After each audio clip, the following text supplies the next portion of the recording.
ಧರ್ಮಸ್ಥಳದ ಮಂಜುನಾಥ ಸ್ವಾಮಿಯ ಹೆಸರನ್ನ ಎತ್ಕೊಂಡು ಅಥವಾ ಧರ್ಮಸ್ಥಳದ ಹೆಸರನ್ನ ಎತ್ಕೊಂಡು ಯಾರ್ಯಾರು ಅಪಪ್ರಚಾರವನ್ನ ನಡೆಸ್ತಾ ಇದ್ದಾರೆ ಆ ಎಲ್ರಿಗೂ ಕೂಡ ಆ ಭಗವಂತ ಶ್ರೀ ಮಂಜುನಾಥ ಸ್ವಾಮಿ ಸದ್ಬುದ್ಧಿಯನ್ನ ಕೊಡ್ಲಿ. ಒಂದ್ ವೇಳೆ ಕಲಿದೆ ಹೋದ್ರೆ ಅವ್ರಿಗೆ ತಕ್ಕವಾದಂತ ಶಿಕ್ಷೆಯನ್ನ ಅತಿ ಶೀಘ್ರದಲ್ಲಿ ಮಂಜುನಾಥ ಸ್ವಾಮಿ ಕೊಡ್ಲಿ. ಯಾಕಂದ್ರೆ ಇಡೀ ಪ್ರಪಂಚದಲ್ಲಿ ಧರ್ಮಸ್ಥಳ ಏನಿದೆ, ಇಷ್ಟು ಧರ್ಮಸ್ಥಳ, ಈ ತರ ಧರ್ಮಸ್ಥಳ ಅಂದ್ರೆ ನಮಗೆ ಹಿಂದೂಗಳಿಗೆ ಬಹಳ ಮುಖ್ಯವಾದಂತ ಧಾರ್ಮಿಕವಾದಂತ ಒಳ್ಳೆ ಕ್ಷೇತ್ರ ಇದು ಧರ್ಮಸ್ಥಳ ಅನ್ನೋದು. ಇಂಥ ಧರ್ಮಸ್ಥಳದಲ್ಲಿ ಧರ್ಮ ಖಂಡಿತವಾಗೂ ಇದೆ. ಅದಕ್ಕೋಸ್ಕರನೇ ಆ ಭಗವಂತನ ಮುಂದೆ ನಾವೆಲ್ಲರೂ ಕೂಡ ಬಂದಿದ್ದೀವಿ.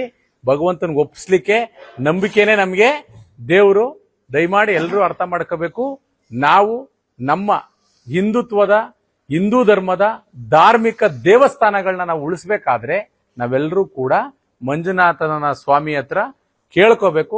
ಯಾರ್ಯಾರು ಅಪಪ್ರಚಾರವನ್ನ ಮಾಡ್ತಾ ಇದ್ದೀರಾ ನಿಮ್ಮೆಲ್ರಿಗೂ ಮಂಜುನಾಥ ಸ್ವಾಮಿ ನಂಬಿಕೆ ನೀವೇ ಎಲ್ಲದಕ್ಕೂ ನೀವೇ ಕೂತಿರುವಾಗ ದಯಮಾಡಿ ಅವರೆಲ್ಲರಿಗೂ ನೀವೇ ಶಿಕ್ಷೆ ಕೊಡ್ಬೇಕು, ನೀವೇ ಬುದ್ಧಿ ಕಲಿಸ್ಬೇಕು, ಅಂತವ್ರ ಬಾಯಿ ಮುಚ್ಚಿಸ್ಬೇಕು.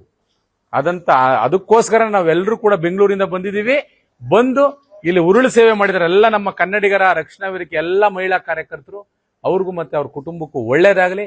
ಮಂಜುನಾಥ ಸ್ವಾಮಿಲಿ ಮತ್ತೊಮ್ಮೆ ನಾವು ಕೈ ಮುಗಿದು ವಿನಂತಿ ಮಾಡ್ತೀವಿ, ವಿಶೇಷವಾದಂತ ಪ್ರಾರ್ಥನೆ ಮಾಡ್ತೀವಿ. ಮತ್ತೊಮ್ಮೆ ಧರ್ಮಸ್ಥಳದ ಹೆಸರು ಅಜರಾಮರವಾಗಿ ಇತಿಹಾಸದಲ್ಲಿ ಉಳಿಲಿ.